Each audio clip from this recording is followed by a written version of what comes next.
ప్రియమైన వారలారా, ఎలా ఉన్నారు? బావున్నారా? ఈ బండి ఎలా ఉన్నది? బావున్నదా? ఎడ్ల బండి. నేను చిన్నవానిగా ఉండేటప్పుడు మా ఇంట్లో 2 బండ్లు ఉండేవి.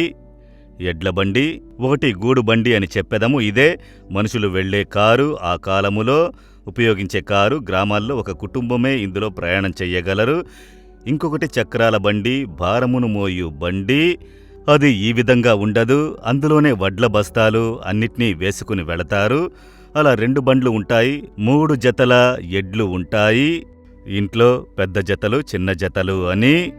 అదే వ్యవసాయదారులు. వారికి ఎన్ని జతల బండ్లు, ఎన్ని జతల ఎడ్లు, పనివారు, వాటితో వీరు ధనవంతులని లెక్కించెదరు. ఆ దినాల్లో నేను దీన్ని చూస్తే ఆ రోజులు నాకు జ్ఞాపకం వచ్చాయి. నేను ఇందులో ప్రయాణం చేసియున్నాను.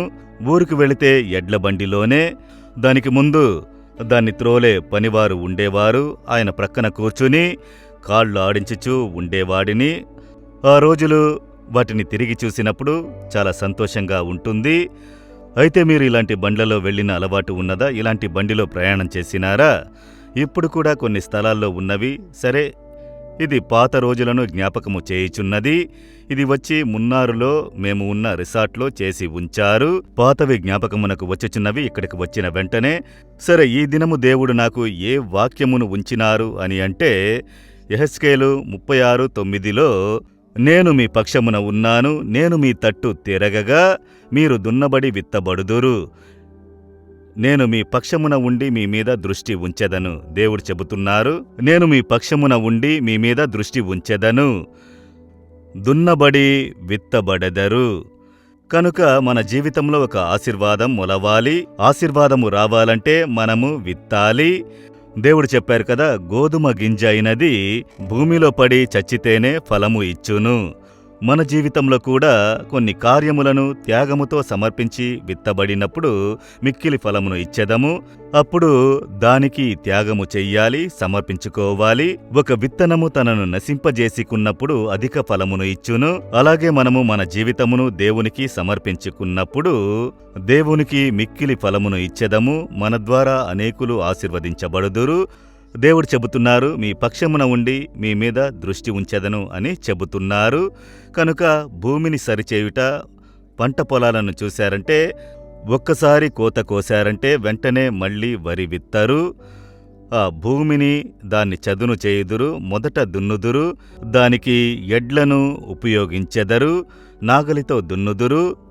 దానికి 4 నాగళ్ళు వరుసగా దున్నును, వరుసగా. అలాగే వెనక వెనక వెనక పెద్ద భూమిగా ఉంటే అలా దున్నుతారు, శీఘ్రముగా దున్నుటకు. దున్నిన తర్వాత మరొక పెట్టుట అని చెబుతారు, దాన్ని సరిచేయుట. దున్నిన తర్వాత పై మట్టిని కిందికి, కింద మట్టిని పైకి వస్తుంది. దాని తర్వాత నీరు పట్టిన తర్వాత మళ్ళీ పెట్టి దాన్ని సరిచేస్తారు, అదే సరిచేయుట. దాని తర్వాతే నాట్లు వేస్తారు, అప్పుడే అది ఫలమును ఇచ్చును. మన జీవితంలో కూడా మనం ఫలమిచ్చునట్లు దేవుడు మన జీవితమును దున్ని ఆయన సరిచేసి చదును చేయును. కొన్ని పంటలకు గుచ్చి త్రవ్వుతారు, చూసారా? అంటే నువ్వులు, మినుములు పంట వెయ్యాలి, అయితే తవ్వాలి. అంటే చలకపారతో త్రవ్వి వాటన్నిటినీ సరిచేసి ఆ తర్వాతే విత్తాలి, అప్పుడే ఫలమును ఇచ్చును. మన జీవితంలో కూడా దేవుడు వచ్చి మనల్ని దున్నుతారు, లేక పారతో త్రవ్వుతారు, అప్పుడే భూమి సరిగ్గా ఉండును.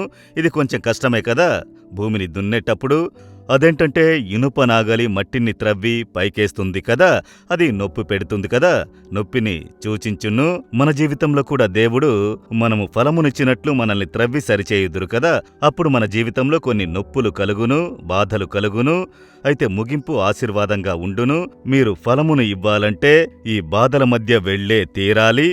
ప్రభు ఈ ఉపద్రవముల మధ్య మిమ్మల్ని సరిచేయును, కొన్ని ఇబ్బందుల మధ్య మిమ్మల్ని సరిచేయును.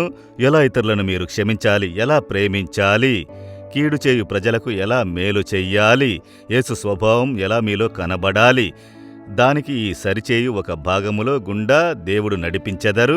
ఈ పరిస్థితుల్లో స్తోత్రము చెల్లించుడి. ఈ బాధల కొరకై స్తోత్రములు, నింద, ఇబ్బంది, అవమానము, ఉపద్రవముకై స్తోత్రములు. మీరు నన్ను సరిచేయుచున్నారు, నేను అధిక ఫలమునిచ్చునట్లుగా ఆశీర్వదించుడి అని చెప్పండి.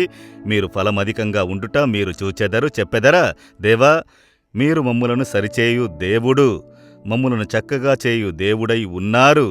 మమ్ములను విత్తి ఫలమునిచ్చు వారుగా మార్చుచున్నారు. దాని కొరకై నన్ను సమర్పించుకుంటున్నాను అని ఈ కుమారుడు ఈ కుమార్తె తమని సమర్పించుకుంటున్నారు. వారికి సహాయం చేయుడి, మిక్కిలి ఫలమునిచ్చినట్లుగా వారిని ఆశీర్వదించుడి. యేసు నామములో ప్రార్థిస్తున్నాము తండ్రి. Amen, amen. Jesus redeems Telugu YouTube ఛానల్ను సబ్స్క్రైబ్ చేయండి. సబ్స్క్రైబ్ బటన్ను క్లిక్ చేయండి మరియు బెల్ బటన్ను నొక్కండి. ప్రతిరోజు కార్యక్రమ సమాచారం పొందండి.